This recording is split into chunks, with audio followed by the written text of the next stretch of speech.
сіз бүйтен қазір мындайлар көбейіп кетті ғой, инстаграмды ашсаң, нені ашсаң, интернетті ашсаң болды. Мен осы бір дұғаны сатып алдым да, болмаса мен осы бір дұғаны айттым да, осындай болды, осындай үй алдым, машина алдым дегенге қалай қарайсыз? Жоқ, негізінде оның өзі жаңағыдай дұғаға байлап қоюға болмайды деп есептеймін. Әрбір адам шын ниетімен, жүрекпен егер де айтатын болса, Алла тағаланың кез келген дұғасы негізінде адамға көп нәрсе береді. Әсіресе есімдері, бүгінгі өз тақырыбымыздың өзі Алланың көркем есімдері болып тұр ғой.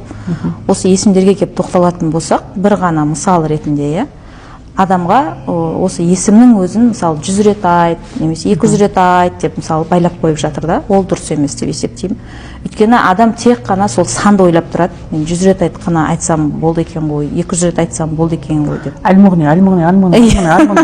Ол қалай шығып жатыр? Иә, ол жүрекпен шығып жатқан жоқ, ол мимен кетіп қалып жатыр, санап кетіп қалып жатыр, анализ кетіп қалып жатыр.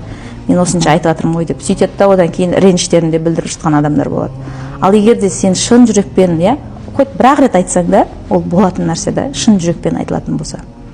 Алламен байланысқа түсе алсаң. Алламен байланысқа түсіп, жаңағыдай шын жүрекпен айтатын болса, адамда болады сол. Вот содан кейін действительно солай шын жүрекпен айтқан адамдар айтады да, осындай менде болды деп. Ол оның жүрегі ғой өйткені.